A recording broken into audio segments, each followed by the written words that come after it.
Hi, I'm Jeff Altman, the Big Game Hunter. I'm back with another episode of Ask Me Anything.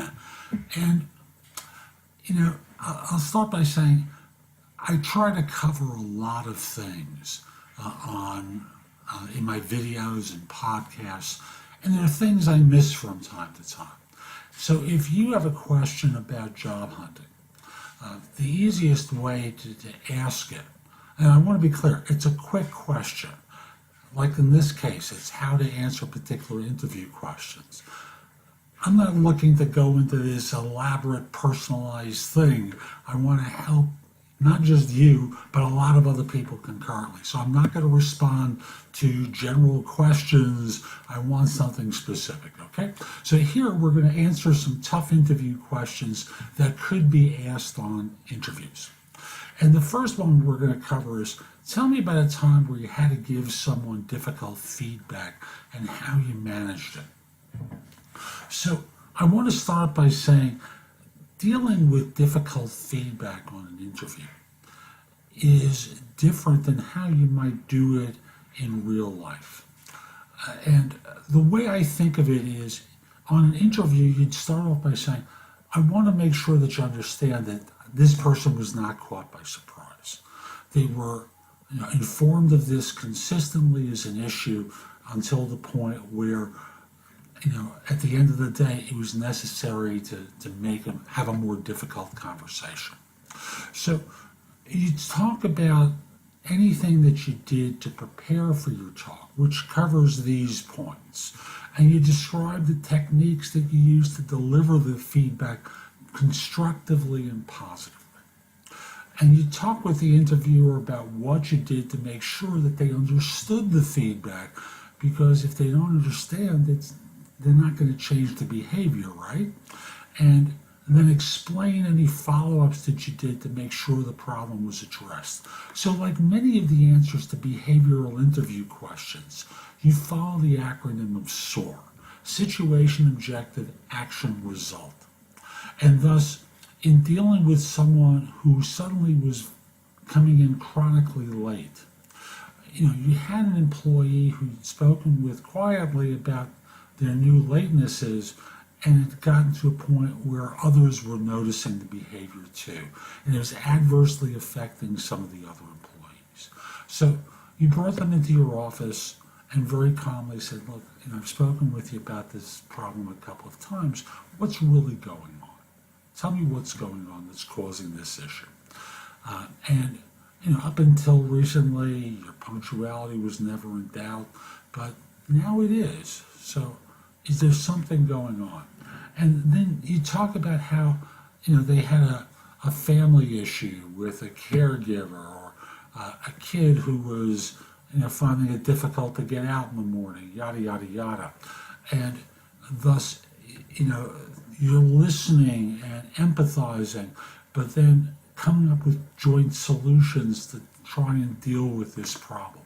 So again, follow up with the acronym of SOAR, Situation, Objective, Result. Now that's a little bit different than the STAR acronym, which is Situation, Task, Action, Result. To me, STAR is for when you're relatively junior, because you're going to deal with task more than anything, versus being in leadership where you're dealing in a more mature setting. So that's question number one. Here's the next one. Did you receive any promotions?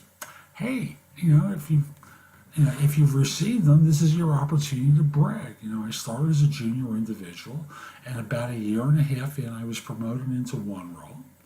And then 2 years after that, I was promoted into a different role. Basically what had happened was, the management recognized that I was putting in great work. What I'd done along the way was, and you talk about how you help the firm make or save money, and they wanted to reward me with a promotion and a salary increase, and it was great.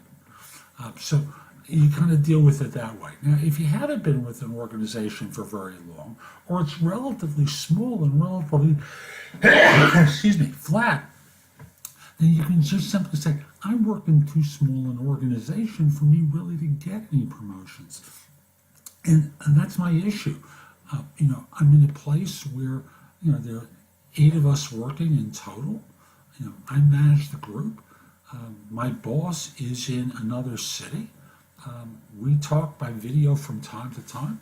This is it. I'm not going to get any more promotions. So I was hired at this level, and this is where I'll die. And I don't want to die. I want to keep thriving. So that's the way you'd answer the question, depending upon circumstances. Describe a contribution that you made to a team project you worked on. Now, this is generally a staff level question rather than a management question. Even though there are places where, from a management perspective, there's a team orientation to it, this is really a staff level question.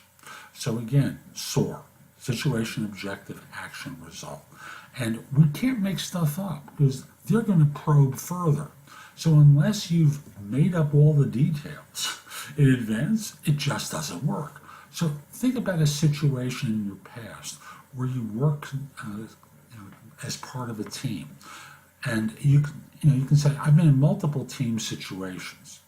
And in some, I've risen to the top, and some it was more appropriate for me to follow direction rather than give direction.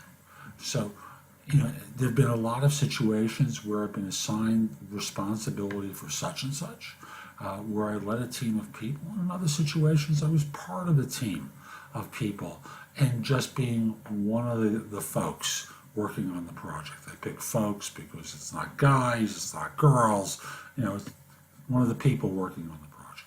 So again, follow the acronym of SOAR. What was the most important task you ever had? Now, this one is interesting because you have to be a little theatrical with it. And again, you're going to use the acronym of SOAR. Again, situation, objective, action, result. But I want you to think about it for a while, because if you dive right into it, they're going to think your answer is can't. Most important task I've ever had. I think basically the one that comes to mind first is one where, and you start to talk about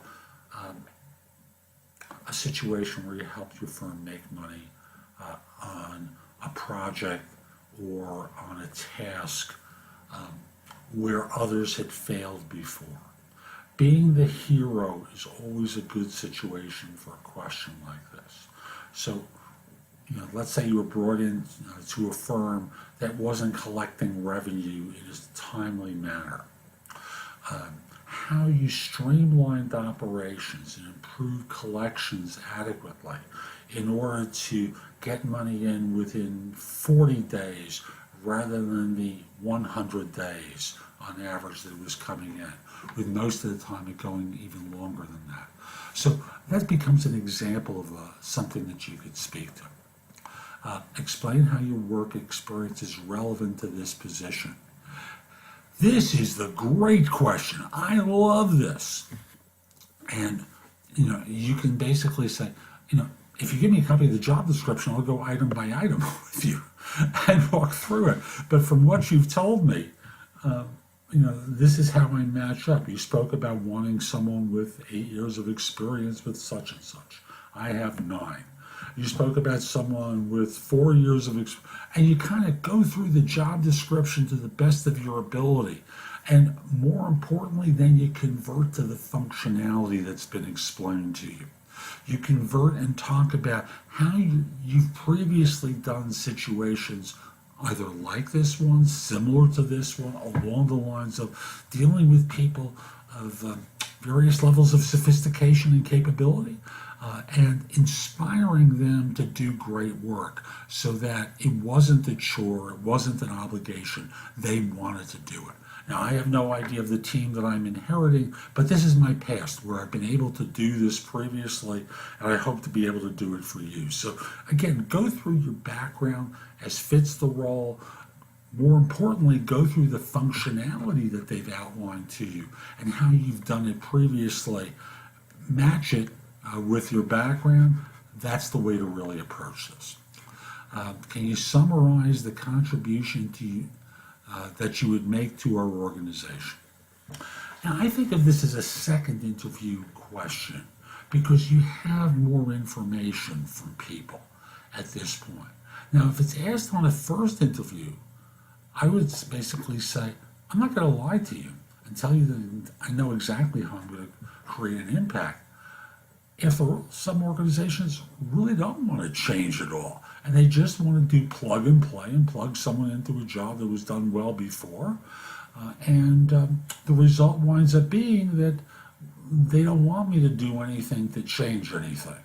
But in addition to getting the work done, I'd like to do small things to help people be inspired so that they love their work and they don't start thinking of other alternatives. And I'd like to do lots of little things to improve operations that everyone can buy into. So I'm not sure how I'm going to affect your organization. This has been my history. And what do you think? How do you think I can contribute?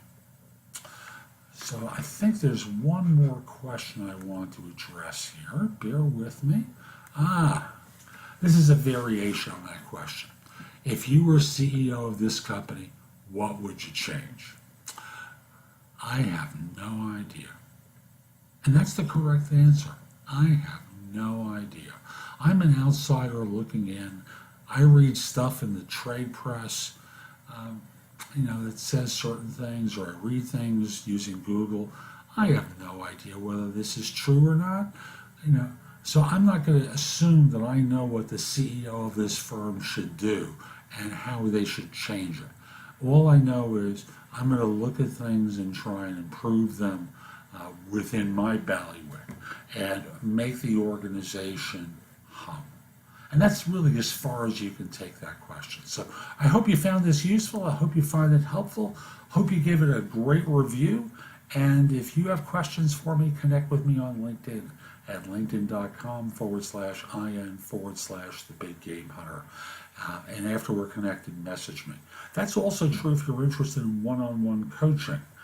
So with one-on-one coaching, after we're connected, let's schedule a time for an introductory conversation. Hope you have a great day. Take care.